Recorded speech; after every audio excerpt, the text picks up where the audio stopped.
we've come to Greece without medical insurance. Unsurprisingly, you do something like that, I need medical treatment. So, how do I find my way through the medical process here in Greece? And the one thing not on today's video is Sarah. The reason for that is really this is mainly about my medical situation. I'm letting Sarah look at our various options for our next step of travels. And if you're new here, let me introduce us. Sarah and I sold everything we own, including our house and all of our stuff, to retire early and travel the world for the next 10 years, tracking our budget every step of the way. So, I don't like asking people to subscribe, but if that sounds fun, because we do have a bit of fun along the way, then now might be a great time to consider subscribing. We're in our first year and we have got so much more of this world to see. I'm going to start this video by talking about health insurance. The reason for that is a lot of people keep saying to us, you've travelled without travel insurance? What have you done that for? Some people think we have maybe teased this a bit too much over the last few weeks, but the reason we've done that is we wanted to get everything together, encapsulated into one video, so we could tell you our entire experience with the medical service here in Greece. It's not been straightforward. Whether we should have had travel insurance isn't a clear-cut decision, but you make your own mind up after you've seen this. But I'm going to cover this first, so if that's all you're interested in, you can get that and get on with your day. I'm taking you into one of our go-to places here in Athens, and this is the National Garden. We love it here because this is right in between all the main tourist attractions and where we're living. So whenever we're going out or coming home, we get to walk in this wonderful park. Travel insurance? You haven't got it? Let's get to it. So we made this decision after very, very careful consideration. And it seems that post-Brexit, there was actually one good thing that remained, and that was use of the EHIC card, which stands for European Health Insurance Card. And actually, a lot of our friends and family back in the UK were surprised to find that we do still retain that benefit post-Brexit. So you may be sitting there thinking, so you said you didn't have insurance. You had insurance all along. It's your EHIC card.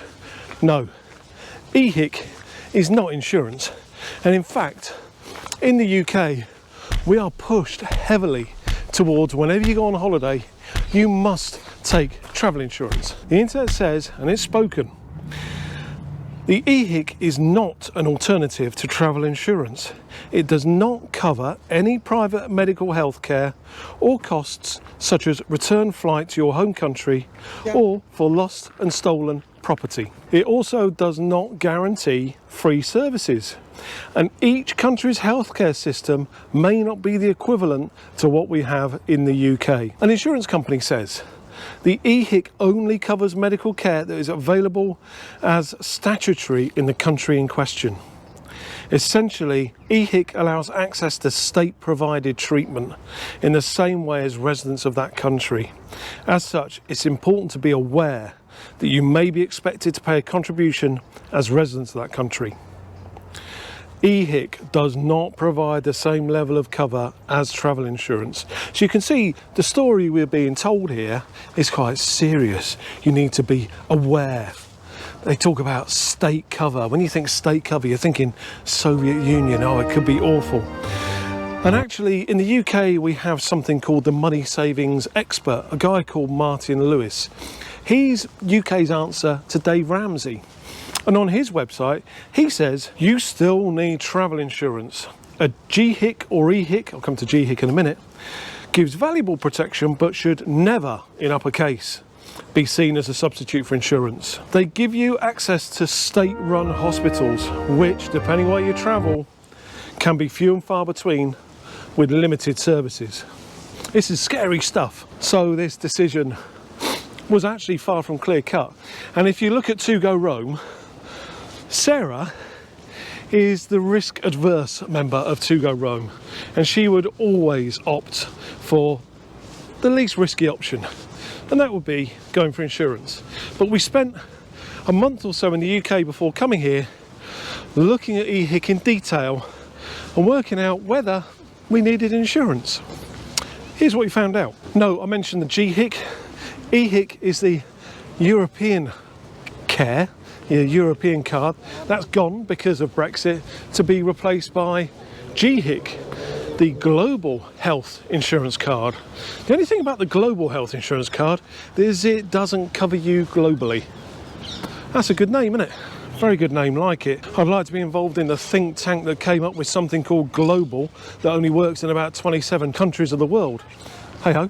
So when looking at the negatives of EHIC, we found that what it doesn't cover is repatriation.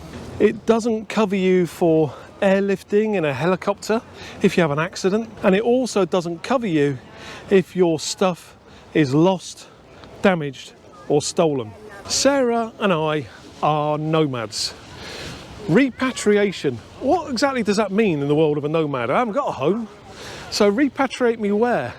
Well, if the state healthcare in Greece is equivalent to the UK and I have a serious issue, I can get that treated in Greece and we can stay in an Airbnb. Airbnb, by the way, not cheaper in Greece than it is in the UK.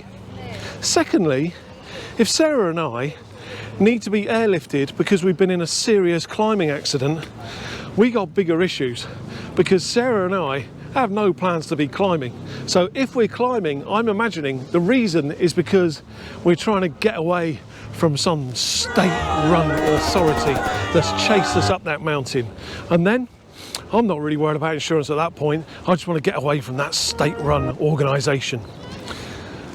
And the third thing is stuff. If I get my laptop stolen, the last thing I'm worried about is the cost of replacement. And the one thing insurance doesn't cover you for is privacy or data. If my laptop's stolen, the first thing I'm thinking about is the privacy of the data that's on that laptop, together with all of the challenges it offers us, because you know, we do all of our banking online, all of that kind of stuff. And do you think an insurance firm, when you call them and you say, we need help with our banking because we manage that via our online account and we don't get access, they're going to help you? No, they're not. So those are the three main benefits we see of insurance that EHIC doesn't give you. All three of those are fairly worthless to us. So that's why we came to Greece without insurance. If that's what you were looking for out of this video, that's it. You can go. Thank you for coming. I would just say though, before you go, it's not been straightforward. So I've had health issues here and EHIC has been relatively helpful, but hasn't covered everything by quite some distance. In the week just before Christmas, I started to get a pain in my left shoulder blade, and it was a pretty bad pain come to that as well. Not only that, that underneath my arm, in my armpit area, I started to get a really unusual pain, something I'd never felt before. Probably the best way I could describe it would be, it felt like it was really badly grazed, like I dragged it across the floor and that there would be some rash there. There was nothing showing, but it was concerning. So, week before Christmas, I've got this issue. What am I going to do? Well, I'm going to tell you, I had 11 individual challenges to get through on this one problem. The first one, and I don't want to be sexist here, but other men watching this, you may be able to relate to this one. If not, tell me actually, is this just me? Am I just a bit unusual? I had this pain, and it was a bad pain. It was keeping me awake at night, and I had this weird pain under my arm.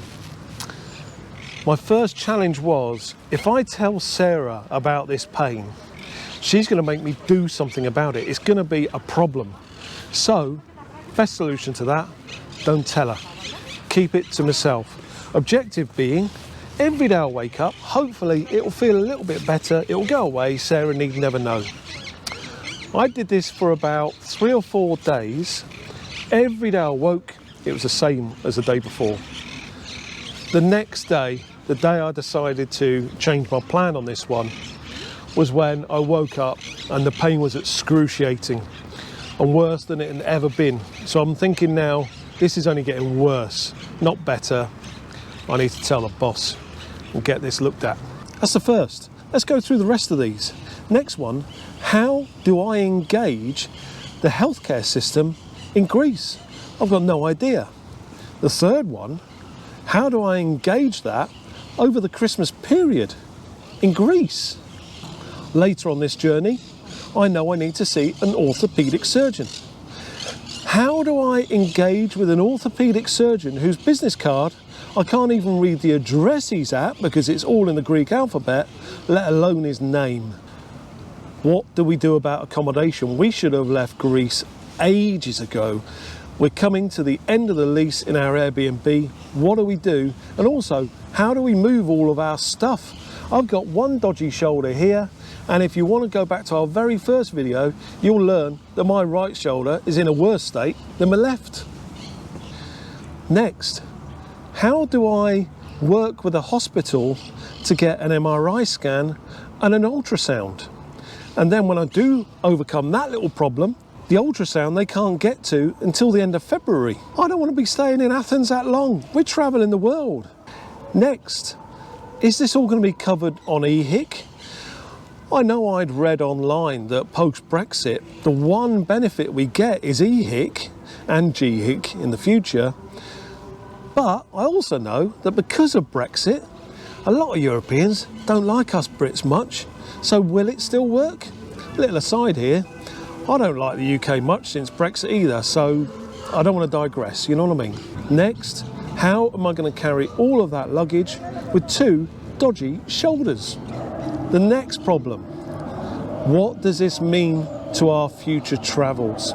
Is this going to curtail things or make us have to do things differently? And the last challenge was, how are we going to make interesting and engaging videos while here in Greece, when really both Sarah and my minds are on other things and the stress is starting to build?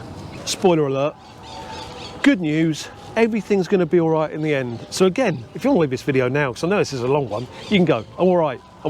Okay, first problem, telling Sarah. I just came out with it. I told her. She lost her shit with me a little bit, and understandably so. Said, now you tell me, we're not going to get any help over Christmas. Why didn't you tell me last week? Yeah. I know. I always get told off for stuff like this. Next one, how do I engage medical assistance here in Greece, and certainly over the Christmas period? Turns out, this is easy. How do we do anything these days? With Google. So I Googled my problem, I diagnosed my problem via Google, and then I used Google to look for what it seemed I needed, which was a physiotherapist. I looked in the area at all of them that I could find, and I found one that seemed to be just about ideal actually, and it was called the Central Physio Clinic here in Athens. So what I did is I went to the website for Central Physio Clinic and filled in their contact form. I filled that in on Boxing Day, and I put my own diagnosis on there as well, because I know a lot about medical stuff. Well, I know everything that Google tells me about it anyway. Sent it off, not really expecting much. The very next day I had a phone call, and that phone call was from Spiros Soteropoulos. Sorry Spiros if I have mispronounced your name, but you know what I'm like. He asked me some probing questions, and he asked me to go and see him. Obviously, this is over the Christmas period. So he said, can you come and see me tomorrow? He wanted to see me the next day. I've never known service like that before. Sarah and I hot-footed it up there to see Spiros the following day. We met Spiros and he introduced us to another physiotherapist, Marianta, and we were there for 2 hours. The first hour, Marianta and Spiros sat us in their office and got deep into the problem, asking all kinds of questions about my medical history and what we think could have caused this issue. They also spent a good amount of time investigating, prodding, poking and seeing what they could see about the issue I was suffering with. And then I had my first treatment. And the treatments that I had from that clinic ranged from massage to electrostimulation to acupuncture. So now to the cost. Bad news. EHIC does not cover physiotherapy. That first meeting, I was there with Marianta and Spiros for 2 hours. So 2 healthcare professionals for 2 hours. So I call that a total of 4 hours, wouldn't you? The cost, 50 euros. 50 euros total. I paid it happily. I ended up needing 6 different appointments there. That came to a total of 300 euros. Money very, very well spent. Something I really enjoyed about dealing with Spiros and Marianta was they worked really well as a team. And that meant that rather than me having to look at the results of one physiotherapist, they worked together. They're asking each other questions, they're probing each other to come up with the right solution. So it meant that I had a really balanced level of care. Something slightly more troubling was while I was there, Spiros sat me down and said that he was concerned about the pain under my armpit. And he said I needed to see a doctor, someone who can investigate, an orthopedic surgeon. So he put me in touch with an orthopedic surgeon, and you know what else he did? He actually made the appointment for me. How nice is that? So he got me the appointment. Then Marianta did something also equally as useful. When Spiros gave me the business card for Costas, I looked at it, made absolutely no sense at all in Greek. Couldn't even tell what I was looking at, whether it was a name, whether it was an address. I used Google Translate to do the camera thing to look at it. Google Translate said to me, "Don't know what that means, mate, do you?" I said, "No, I don't know either." I went back to Marianta and said, "Where's this then?" She looked, she got my phone, she went on Google Maps, she pointed out exactly where it was, and that appointment was made for just another 3 days later. So I've just come out of the doctor's, and he's decided I need an MRI scan and an ultrasound. So Costas has sent me to a clinic near where we're staying. So I've got all the documentation, and I've used the UK EHIC card. I'm a bit confused because everything's in Greek, but it appears the EHIC card is going to help us in all of these costs for this. Again, that was very detailed and very impressive. One point though, he said to me, "Insurance, do you have your insurance certificate with you?" I said, no, from the UK, we've got the EHIC. He looked over his glasses at me and said, "You realise you've left Europe. Do you remember Brexit?" I said, yeah, I know about Brexit, but we've retained EHIC. He said, "You might want to tell Boris that." So me and Sarah went straight from that appointment to the hospital. We wanted to get the appointment in and booked because we've got plans to leave this great nation. So they said we can do the MRI scan in, I think it was in 2 weeks' time, but the ultrasound, we got no appointments till the end of February. End of Feb! So we came away from there a bit reeling. We saw Spiros the following day for my next physio appointment. I mentioned this problem to him just to get some advice.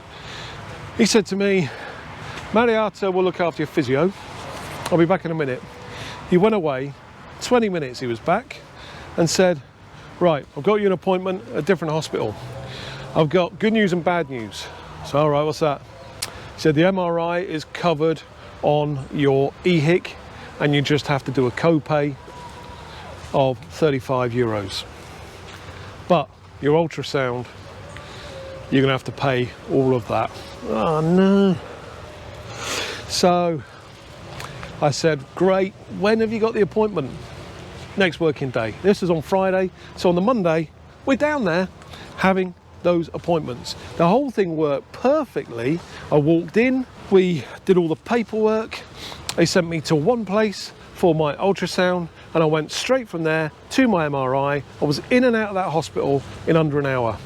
I don't know what you're thinking. How much was that ultrasound? $60. $60 for the ultrasound. Copay on the MRI, $35. doing all right here. So went back to see. I should just say at this point, what Spiros was worried about was the pain under here could well be lymph-based, and he had a worry about cancer. I said to him, because I'm not someone to worry, I said, no, it won't be that. I don't need it. He said, Neil, I'm sending you to see this guy. I just want to get it checked out. You're probably absolutely right. I want it looked at. That's why I'm sending you to see the orthopedic surgeon. Very good. I've just seen the orthopedic surgeon in here. He's gone through all of the results. Good news really. He's seen that through the MRI there's kind of fluid in certain places. There's some inflammation and basically it's tendinitis. They also looked at the ultrasound where they were actually looking for potential of cancer. They saw some of the lymph nodes, but all in all, everything good. We're now going to see the physiotherapist, hopefully for the last time, and then we can start making plans where we go next. So, no worries with regard to cancer or anything sinister like that. Went back to Spiros for what turned out to be my last appointment. Everything fixed. I actually think the acupuncture did the trick. That was the one thing that did it. Absolutely loved working with Spiros and Marianta on this, and they spent that meeting going through exercises with me to do with resistance bands. So I videoed that, and he's given me all of that to take away. He's also offered, wherever I'm in the world, I can call him and he'll advise. How cool is that? That's not to say everything is rosy in the garden. It's not. As you know, we had a plan of moving on from Greece up to Bulgaria. Something we were particularly excited about was travelling north of here and going into Eastern Europe in the winter and getting all cosy in the snow, going to cosy little bars and drinking mulled wine and doing all that kind of stuff. We're really looking forward to that. But the one thing that we've had to take stock of is my left shoulder is at the moment a bit screwed. My right shoulder we already knew was screwed. Again, go back to our first video if you want detail, I won't bore you with it now. So I can't carry heavy luggage. I just can't. Certainly not at the moment. Hopefully by doing the exercises that Spiros and Marianta have given me, I will improve, and I can do that. But in the meantime, we need to think differently.